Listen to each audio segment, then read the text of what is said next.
की इस तेज रफ्तार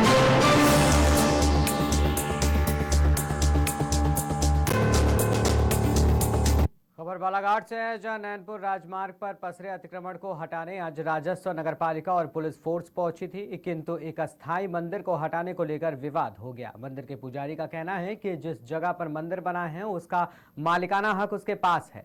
तहसीलदार ने कहा कि पुजारी से जमीन के दस्तावेज प्रस्तुत करने को कहा गया है, जिसकी जांच के बाद ही आगे की कार्रवाई की जाएगी।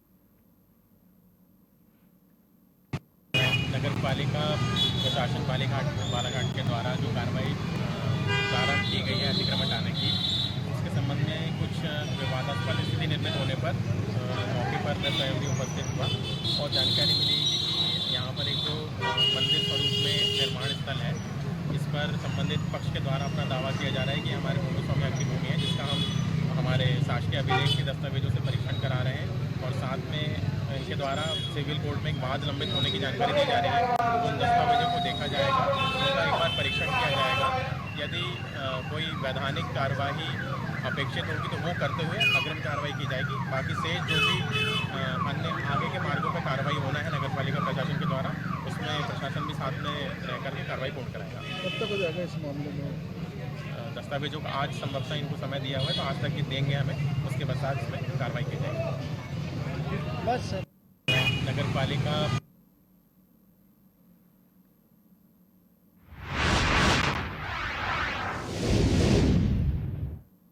अगली खबर की ओर रुख करते हैं। छठ के महापर्व के 4 दिन पहले से चल रहे आस्था के महापर्व का फिलहाल जो है समापन हो गया है। तो सोनभद्र से ये खबर आ रही है, जहां पर छठ पर्व के चौथे दिन के बाद ये समापन हुआ। बता दें कि सहरी नदी घाट पर बड़ी संख्या में व्रतियों और श्रद्धालुओं ने सूर्यदेव को अर्घ्य दिया और छठी मैया से अपनी मनोकामना पूर्ण करने की मन्नत भी मांगी।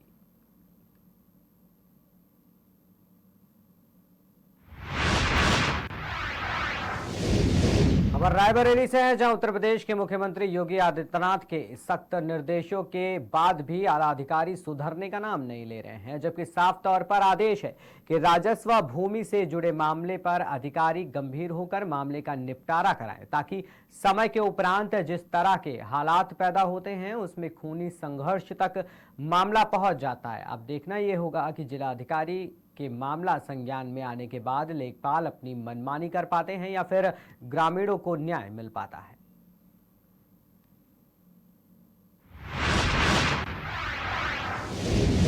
खबर अमरोहा से है, जहां श्रद्धालु तिगरी मेले में पहुंचने लगे हैं। बता दें कि 11 नवंबर को मेले का शुभारंभ होगा। 25 से 30 लाख तक लोगों के आने का अनुमान है। मेले की तैयारियों को लेकर प्रशासन पूरी तरीके से सक्रिय हो चुका है। पुलिस, कोतवाली और दमकल विभाग के दफ्तर भी बनाकर तैयार हो रहे हैं। वहीं दुकानों के लिए जमीन का चिन्हीकरण तेजी से किया जा रहा है। मेला स्थल पर पानी और पुआल का छिड़काव भी लगातार किया जा रहा है।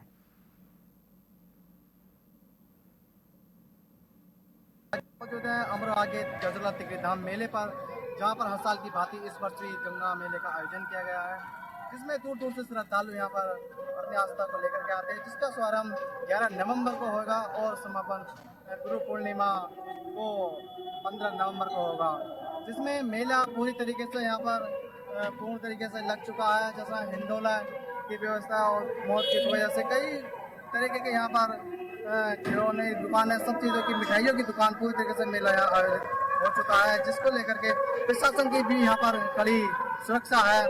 इसी के साथ साथ यहाँ पर जो बाहर से श्रद्धालु आ रहे हैं, जो गंदगी न करें, उनके लिए शौचालय की भी यहाँ पर सुविधा करी गई है प्रशासन द्वारा। और पुलिस की निगरानी निगरानी में ये मेला का आयोजन किया जा रहा है, इसको लेकर के प्रशासन यहाँ अलर्ट मोड पर नजर आ रहा है। मैं अमरोहा से संवाददाता रवि कुमार, के न्यूज मौजूद है अमरोहा के।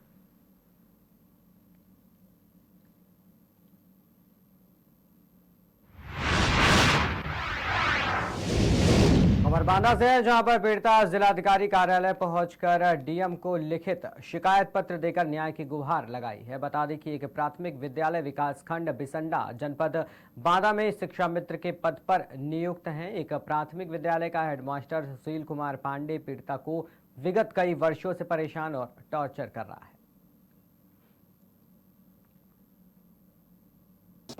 किस समस्या को लेके आप यहाँ पे आए हुए हैं कार्यालय में जी? मैं थाना बिसंडा से आई हूँ जी। और सर मैं एक शिक्षक हूँ, शिक्षक के पद पर। और क्या सर समस्या? वो कहता है कि मेरा काम बनाओ, छेड़खानी करता है और गाली गलौज मेरे साथ करता है। कौन करता है? Sir headmaster Sushil Kumar Pandey. क्यों करते हैं, क्या कारण है? सर अब वो अपने कमरे में मुझे बुलाता है, बदतमीजी करता है और हरकतें गंदी करता है, तो उसके विरोध हम करते हैं।